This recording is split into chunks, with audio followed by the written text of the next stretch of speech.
"I speak 9 languages," said the daughter of the black cleaning lady. The boardroom froze, then erupted into laughter. The Arab millionaire's booming voice echoed against the glass walls, rolling like thunder across the skyscraper office. 9 languages? Impossible. His executives laughed with him, their polished suits gleaming under the city lights. But as they laughed, the girl's steady eyes did not flinch. She was not joking. She was not begging. She was about to prove them all wrong. But before I take you deeper into this story, let me ask you something. From which country are you watching this right now? And what time is it over there? Drop your answers in the comments. I love seeing where our family of viewers is tuning in from all across the world. And if you enjoy stories like this one, please take just a second to subscribe to the channel. Your support means the world and helps us bring you even more inspiring stories. The setting was a boardroom suspended high above the city, glass walls framing the steel and concrete towers of a global financial hub. The conference table was wide, polished to a mirror sheen, and surrounded by men and women who dealt in millions with the flick of a pen. Deals were their language, power their currency. And at the head of it all sat Hassan al-Mansouri, oil magnate, investor, billionaire. His reputation was as sharp as his tailored suit, his voice commanding enough to silence a room with just a laugh. On this particular afternoon, Hassan wasn't expecting entertainment. He was in the middle of reviewing proposals, his executives flipping through charts and figures, when something unusual caught his eye. At the far end of the room, near the glass, a cleaning woman was quietly scrubbing the edge of the floor, her presence almost invisible. Her uniform was faded, her hands roughened by years of labor. Beside her stood a young girl, no older than 13, waiting patiently with a battered red backpack slung across her shoulder. The girl's braids framed a determined face, and her eyes scanned the skyscraper view as though measuring herself against the world beyond. "Grace," Hassan said, recognizing the cleaning woman. His deep voice rolled across the table. "Is this your daughter?" Grace stiffened, her hand tightening on the mop handle. "Yes, sir." "This is my Amara." The girl stood straighter when her name was mentioned. Her small frame contrasted against the towering windows. The executives barely glanced up. Children of workers were not unusual in the background. But Hassan's curiosity was piqued. "What do you study, girl?" he asked casually, the way a lion toys with its prey. The room's attention shifted. The girl looked straight at him and without hesitation answered, "I speak 9 languages." For a moment, silence. Then, laughter. It began with Hassan's deep chuckle, rising into a booming laugh that shook the boardroom. His palm hit the table as if the claim were the funniest thing he had heard in months. Around him, his executives joined in, smirking, chuckling, exchanging glances. 9 languages? A girl from the daughter of his cleaner? Ridiculous. Grace's face burned with shame. She wished the floor would swallow her whole. Bringing Amara had been a mistake, but the girl did not shrink. Her chin stayed high, her eyes steady. She did not look away, even as men twice her age laughed in her face. The laughter went on, but soon Hassan noticed something unsettling. The girl's expression hadn't changed. No nervous fidgeting, no embarrassed glance downward. She was waiting for the laughter to end. And when it finally quieted, she asked calmly, "Would you like me to prove it?" The words cut through the air like a blade. Hassan leaned back in his chair, stroking his trimmed beard, his dark eyes narrowing. He had laughed at her claim, but now he was curious. This wasn't the first time someone had tried to impress him. But never had it been a child. Never had it been the daughter of someone who scrubbed his floors. The boardroom shifted. The laughter died. A new energy filled the space, a silent challenge hanging between the girl and the billionaire. And for the first time that day, Hassan al-Mansouri wasn't sure if he was still the one in control. The boardroom air was thick with disbelief. Some executives leaned back in their chairs with amused smirks, while others crossed their arms, waiting to see how far this child would carry her bluff. Grace Johnson, mop still in her trembling hands, shook her head almost imperceptibly at her daughter, silently pleading, "Don't push this any further." But Amara stood firm, her small hands gripping the straps of her battered backpack. Her eyes locked on Hassan al-Mansuri, as steady as a mountain. "You want to prove it?" Hassan said at last, his voice low, testing. His thick accent carried a weight of authority that usually silenced rooms instantly, but this time the girl did not bow. "Yes, sir," Amara replied. Hassan chuckled again, though the humor had cooled into something sharper. "Fine, then. Let us see this miracle." He leaned back, folding his arms. "Say something in French." Without pause, Amara slipped into fluent, flowing French. Her words rolled effortlessly, her tone precise, her pronunciation flawless. She spoke of the view from the skyscraper, of how the glass reflected the sunlight like liquid silver, of the pride she felt standing in a room where fortunes were made. One executive, a Frenchman himself, stiffened in surprise. His eyes widened as he leaned forward, whispering to his colleague, "Her accent, it's Parisian, not even Canadian French, Parisian." The room's laughter began to fade. "Spanish," Hassan barked. Amara's tongue danced again. This time, Spanish poured out like music, lively and rhythmic. She described the bustling streets of Madrid, the vibrant markets of Mexico City, and even slipped into an idiom that made a Hispanic executive's jaw drop. "Arabic," Hassan ordered sharply, his tone heavier now. He leaned forward, expecting her to stumble. But Amara's lips curved into the faintest smile. She spoke in Hassan's own language, clear, poetic, respectful, yet bold. She quoted a line of classical Arabic poetry, her voice calm but powerful. "A person's worth is what they master, and the ignorant remain an enemy to what they cannot understand." The room fell silent. Executives exchanged startled looks. One or two glanced nervously at Hassan, unsure how he would react to a child quoting wisdom that mirrored the moment too perfectly. Grace, tears welling in her eyes, covered her mouth. Her daughter wasn't just answering, she was commanding the room. Hassan narrowed his eyes. He was no longer laughing. "Russian," he demanded suddenly, as if trying to trap her. Amara obeyed, her tongue shaping hard consonants and rolling syllables with ease. Then she switched to Mandarin, her tones precise, crisp, and startlingly natural. She moved on to German, then Swahili, then Hindi, then Japanese, her voice rising and falling like music, each language wrapping around the room like a spell. The executive sat frozen. There was no laughter now, only awe.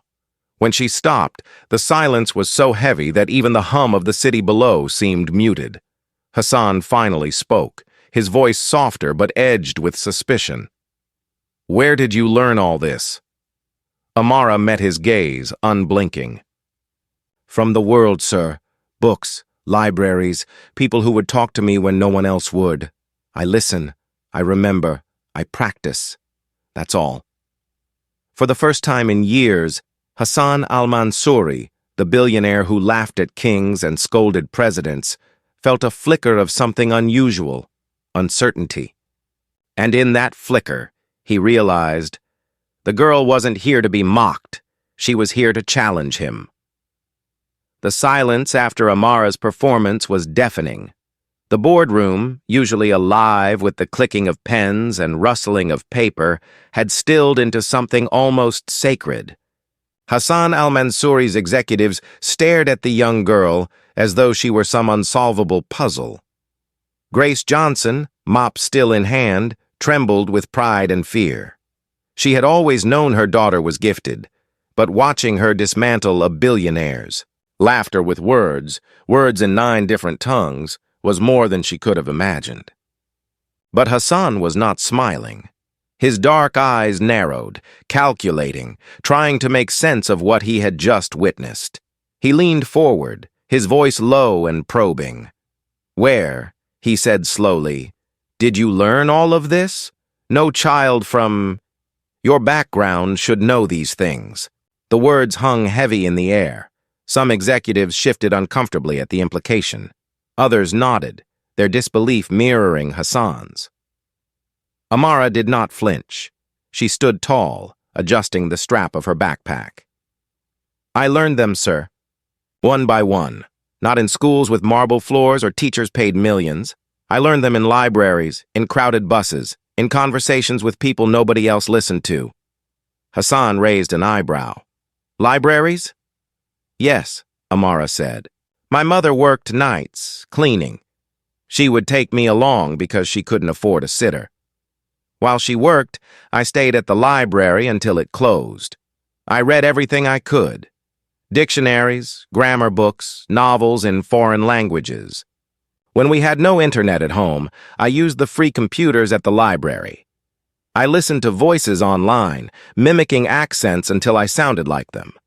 And when I walked home through the neighborhood, I practiced with the shopkeepers, the taxi drivers, the families who had come from every corner of the world. Her voice softened, but it carried across the room. People dismissed me as just a child, but they didn't know I was listening.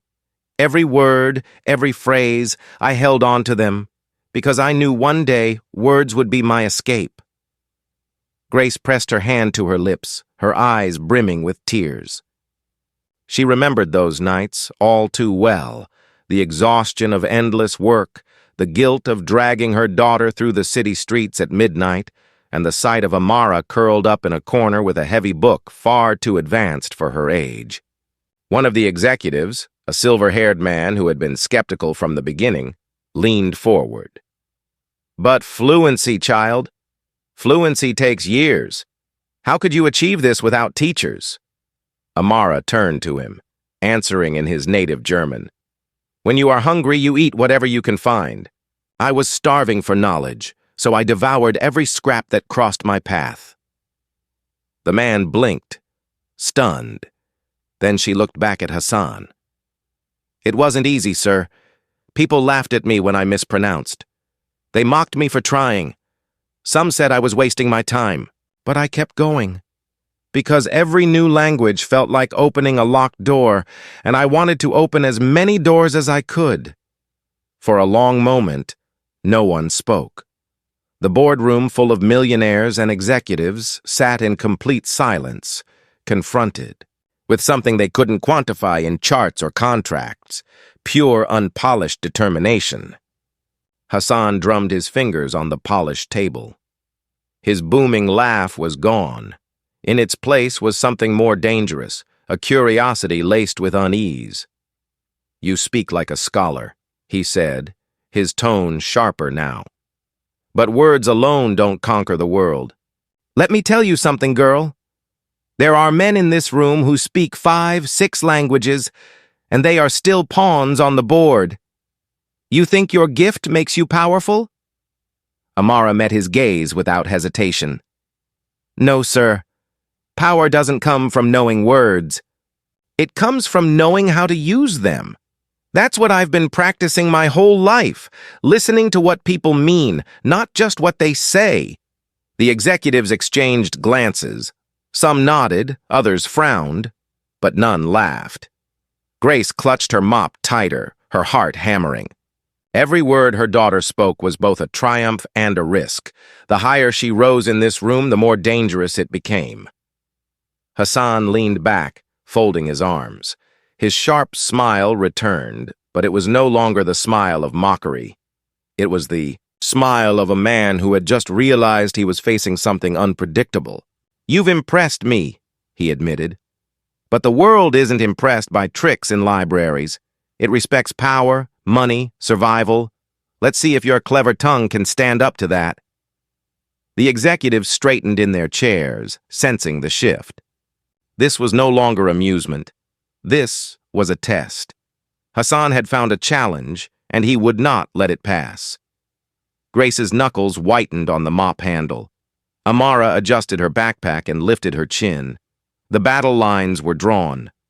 The air in the boardroom shifted like a storm about to break. Hassan al-Mansouri's smile had returned, but it was no longer the careless laughter of a man mocking a child. It was sharper now, dangerous, like the smile of a predator who had found prey that refused to run. You've shown us you can recite words. Little one, Hassan said smoothly, his deep voice rolling like thunder. But life is not a library. Life is a battlefield.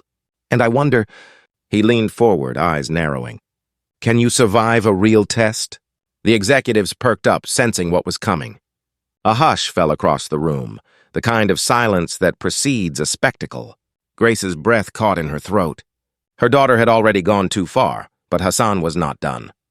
What kind of test? Amara asked, her voice calm, though her fingers tightened on her backpack strap. A negotiation, Hassan declared, slamming his palm on the polished table. The sound reverberated like a gavel in a courtroom. Let us see if your so-called gift has any use beyond impressing bookworms. If you can stand here in front of my executives and hold your ground in the language of power, then perhaps you deserve to be heard. If not, he let the threat hang in the air.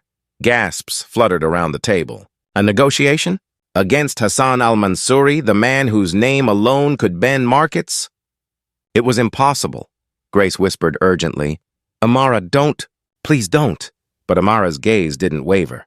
She nodded once. I accept, Hassan's grin widened. He switched to rapid-fire French, his words sharp, aggressive, laced with financial jargon and biting sarcasm. He was fast, too fast for most native speakers to keep up. His words slashed like blades meant to humiliate, not just test. Yet Amara's reply came steady, clear, and deliberate. She didn't just translate his terms, she countered them. She reframed his insults into opportunities, twisted his aggressive clauses into agreements that made him sound like the weaker negotiator. The executives blinked, stunned. A child, standing with a school backpack, was flipping the words of a billionaire as though she had been raised in the art of corporate combat. Hassan switched to Arabic next, his tone booming, trying to overwhelm her with speed and authority. He barked questions about oil contracts, property laws, idioms only a native should know. Amara met everyone. She quoted proverbs older than the men at the table. She mirrored his sarcasm with calm defiance. Then, in a move that made several executives smother grins, she used his own phrase against him, turning his dismissal into a compliment in front of his board. The room rippled with restrained laughter, not at Amara this time, but at Hassan. His jaw tightened. His knuckles pressed hard against the table. For years, Hassan had crushed men twice his age in negotiations, and now a 13-year-old girl was not only surviving, she was winning. Grace's heart pounded. She could barely believe what she was witnessing. At last, Hassan raised his hand, silencing the room. His smile had faded, replaced with something far more dangerous. Respect mixed with fear.